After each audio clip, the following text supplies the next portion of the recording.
सावित्रीबाई फुलेंचा, माता रमाई आंबेडकरांचा, ध्वजाचा, भारतीय संविधानाचा, जय भीम, जय भीम, जय भीम, त्रिवार वंदन करा.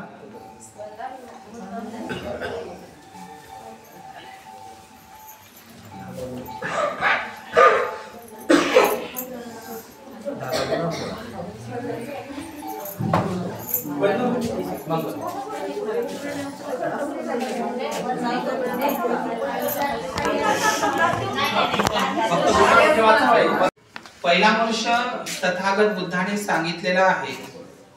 प्रथम मनुष्य कोणता, तर तो अंधाराकडून अंधाराकडे जाणारा. पहिला मनुष्य कोणता सांगितलाय बुद्धानं? अंधाराकडून अंधाराकडे जाणारा.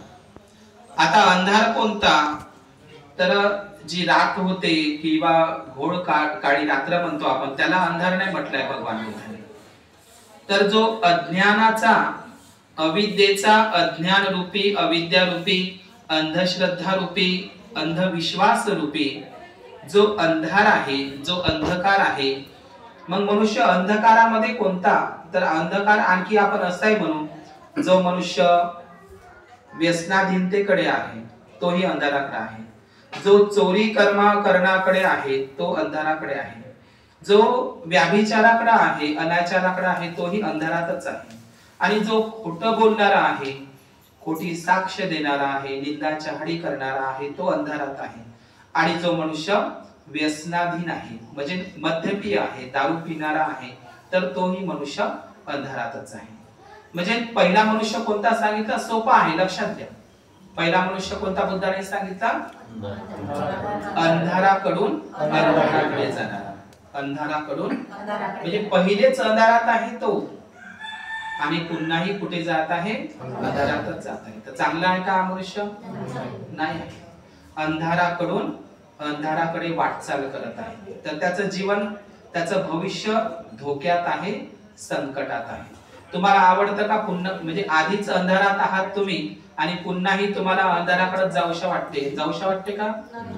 नाही जाऊशा वाटलं पाहिजे. तर अंधाराकडून त्याच्या मागे अंधाराकडून अंधाराकडे जाणारा मनुष्य, पहिला मनुष्य. अंधाराकडून अंधाराकडे जाणारा पहिला मनुष्य. दुसरा मनुष्य तथागत बुद्धाने सांगितला आहे. दुसरा मनुष्य, तो दुसरा मनुष्य असा सांगितलाय तथागत बुद्धाने, म्हणजे प्रकाशाकडून अंधाराकडे जाणारा. प्रकाशाकडून अंधाराकडे जाणारा असाही एक मनुष्य आहे. म्हणजे प्रकाशात आला, त्याला प्रकाश नावाची काहीतरी गोष्ट असते बा, या जगात अस्तित्वात असते बा, हे त्याला समजलं. प्रकाशात आला तो, पण पुन्हाही कुठे चालला?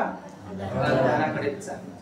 जसा बुद्ध नावाचा प्रकाश, बुद्ध नावाचा उजेड बाबासाहेबांनी आपल्याला 14 ऑक्टोबर 1956 ला दिला.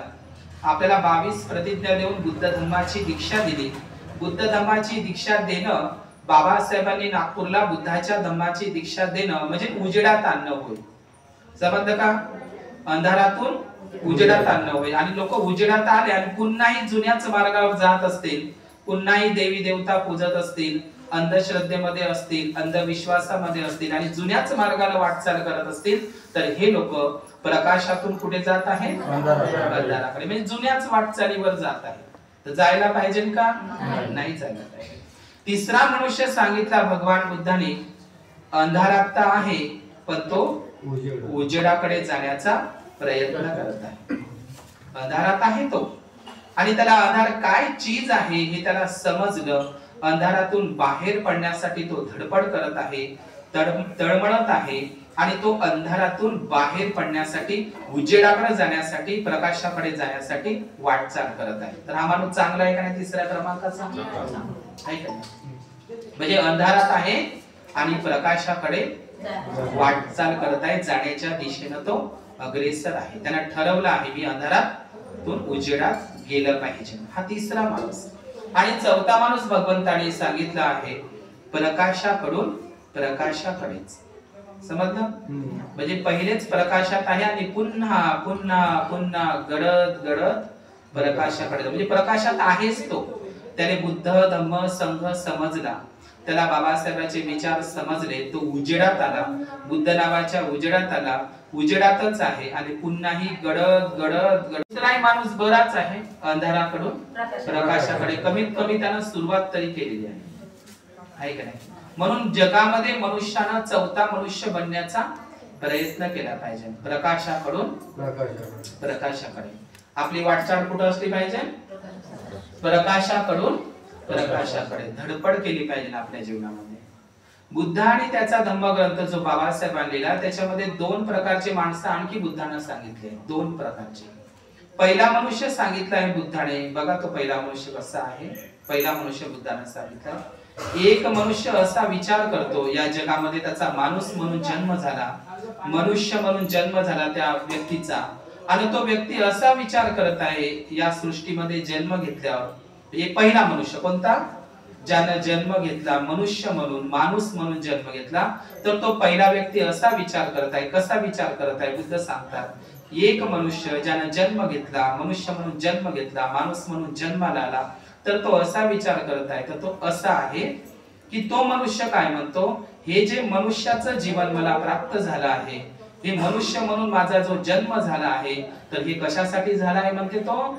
खा प्या आणि मजा. मी मापाचं सांगू राहिलो का तुम्हाला?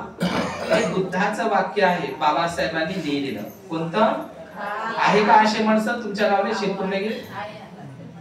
बरं अशी गोष्ट तरी ऐकली का तुम्ही? बरं लोक असे म्हणतात काय, टपोरी म्हणतात, कसे म्हणते, अबे लेका खाओ पिओ आयश करो. बरं आहे म्हणलं आहे ना? बरं असं ते शब्द ऐकला का तुम्ही? डॉयला कोणाच्या तरी कानात आहे का असे लोक? हे बुद्धाचं वाक्य आहे, पण बुद्धानं चांगल्या भाषेत सांगितलं. एक माणूस कसा आहे म्हणते, या जगामध्ये जगत असणारा आहे ना, हा माणूस हाय हाय हाय सगळीकडेच आहे, सगळ्या गावात आहे. कोणता? काय म्हणते तो? खा प्या मजा करा म्हणते. मस्त हे जीवन कायच्यासाठी भेटलं म्हणते? खा प्या मजा करा, खा प्या मजा करा. असा एक मनुष्य आहे का नाही जगात? बुद्धाचं खोटं आहे का? आणि दुसरा मनुष्य सांगितला बुद्धानं, कोणता? कोणता मनुष्य सांगितला? एक मनुष्य म्हणते, नाही नाही नाही, माझा मनुष्य म्हणून जन्म झाला तर खा प्या मजा करासाठीच नाही झाला, तर स्वतःचंही कल्याण करायचं आहे आणि समाजाचंही कल्याण करायचं आहे, असा विचार करणारा आहे. आणि त्याच्यामध्ये फक्त बुद्ध होते आणि बाबासाहेब होते, सावित्री ज्योतिबाई होते. म्हणजे नाही नाही नाही नाही, जो मनुष्य म्हणून मला जन्म भेटला ना, तर तो फक्त माझ्या पुरताच नाही, तर तो माझा जो मनुष्य म्हणून जन्म भेटला, तर तो माणूस काय करते? दुसरा माणूस चांगला आहे का नाही? हा हे मनुष्य जीवन खा प्या मजा करासाठी नाही आहे. मी चांगलं जीवन जगलो पाहिजे, माणसासारखंच जगलो पाहिजे, दुसऱ्याच्या उपयोगी पडलो पाहिजे, काहीतरी समाजासाठी, देशासाठी, धम्मासाठी, बाबासाहेबांसाठी उपयोगी पडलं पाहिजे, असा विचार करणारा दुसरा मनुष्य या जगामध्ये. कोणता मनुष्य चांगला आहे? खा प्या मजा करा. तर खा प्या मजा करणारा माणसं कसे त्याची अधोगती होईल का नाही? आहे का नाही? तर खा प्या मजा करणारे लोक म्हणजे सगळ्यात म्हणजे काही कामाचे नाही ते लोक. त्याचं जे भविष्य आहे, त्याचा जो येणारा जो काळ आहे तो संकटाचा असेल. म्हणून हा शब्द डोक्यातून काढून टाका. कोणता? खा प्या मजा करा. खा प्या मजा करायचं जीवन नाही आहे. समजलं का?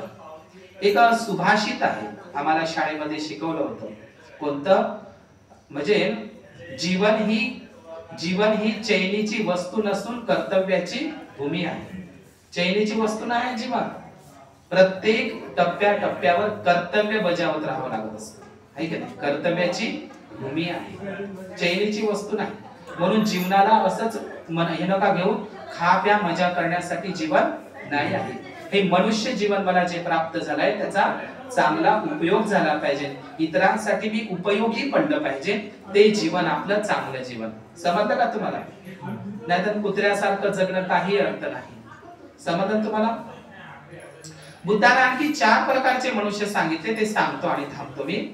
तर बुद्धाने 4 प्रकारचे मनुष्य या जगामध्ये वास्तव्य करतात. आता करतात का नाही?